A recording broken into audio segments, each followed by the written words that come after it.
And if I could take item K3, the proposed resolution to exceed the tax cap for the financial town meeting, and that's K3. It says standby motion to approve excess levy due to loss of non-property tax revenues. And I understand that we'll probably spend a lot of time on K2, which will be deciding what kind of vote the council shall take and whatnot. But no matter what happens with the council vote, whether you take a 4/5 vote or you take no vote at all, it is clear that the financial town meeting has to also approve the motion for the excess levy. So what I have done is prepared something so we can get it on the printed material. It'll be there. If whatever happens at the financial town meeting, if there ends up with a levy above the 4.5% cap, we would have a motion on the docket for it. If it doesn't, then it will become a moot point. And I basically kept it short and sweet. I think the only thing that applies in this case is the loss of non-property tax revenue would be the only rationale at this point that we could do in advance. So that's why I have put it that way. My concern with it is that we are approving the excess levy before it's been certified by the Auditor General or the Department of Revenue. And at least as I understand the statute, we approve it based on whatever certification we receive from the Department of Revenue or the Auditor General. I think as a practical matter, maybe we can hold this off until we resolve K2 and perhaps until we resolve some of our issues on Monday. But I just have a problem with some of the language, with the idea that we're approving an excess levy and we don't know what the excess levy is at this point, and we don't even know if the state would actually certify the excess levy. I don't regard this as the town council approving any excess levy. You are simply forwarding this to the clerk to put on the docket as listed as a standby motion. Not approving it, you're just putting it on the docket in case it's needed.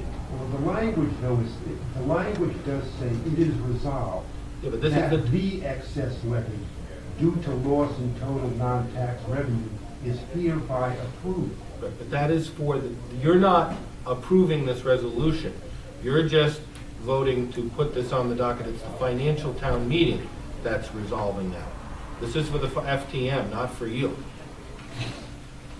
I still have a problem with it. I think that we can approve and forward. This would come as, I mean, I looked at this and I was a little confused myself, but this would come then at the end of a meeting. That's right. This is going to be in the back of the book, next to the motion where, actually behind the motion where the actual tax levy rate is set. And so that if there are actions at the end of the financial tax, the town meeting result in an above 4.5%, this would be there. If there aren't any, then it's not going to be voted on. It's a standby motion. If you want to change it to some other, terminology instead of standby, whatever. But it's just the idea that we don't have to have it from scratch. And if we don't have it, I don't think it's fair to the people not to have it in front of them in writing.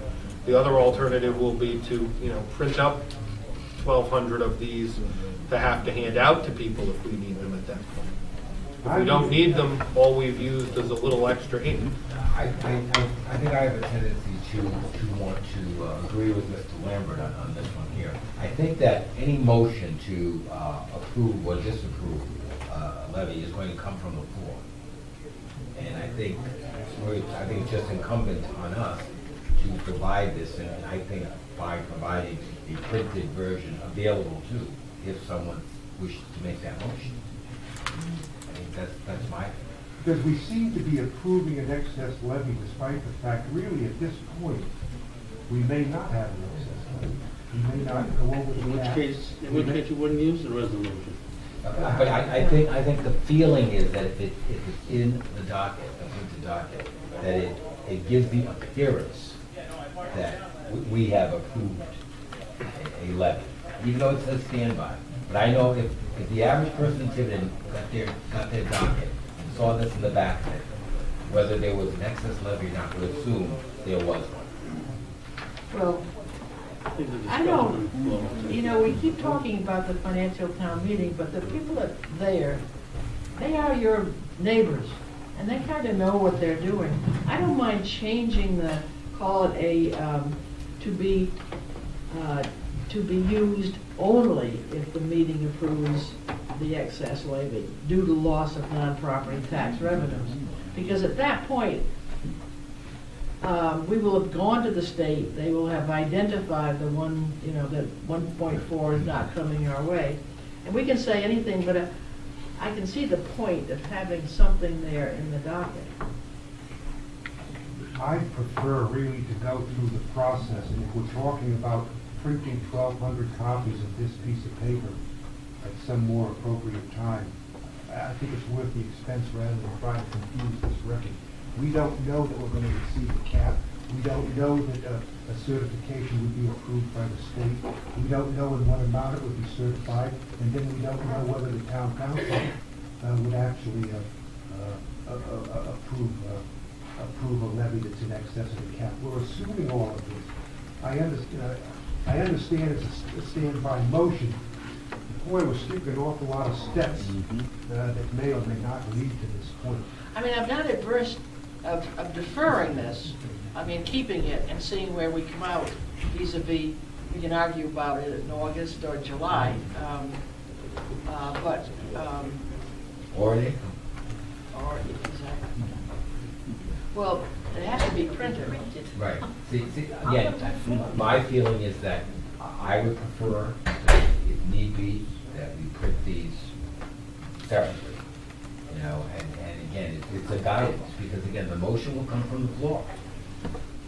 I mean, in essence, I mean, this is. Well, can I ask you a question? If it's printed separately and inserted in the docket, would that What's make the you? difference? Wouldn't Yeah. make any difference. Well, At the very end of the docket. But again, I think it shouldn't be, again, These only my are- opinion. I think it shouldn't be printed until we know whether or not, number one, are we going to request it to go above the cap? And number two, when it comes down, have we voted to? But it's there just in case, that's all. Yeah. It's a more efficient way of doing it. We all hope that it isn't used. At least I don't want to pay any more taxes either. But it's the efficient way to go about it.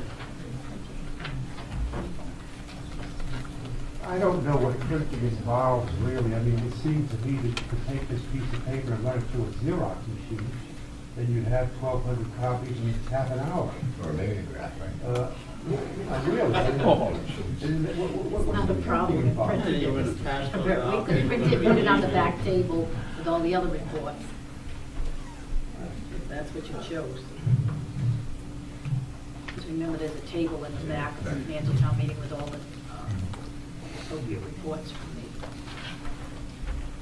So I don't have a problem printing it.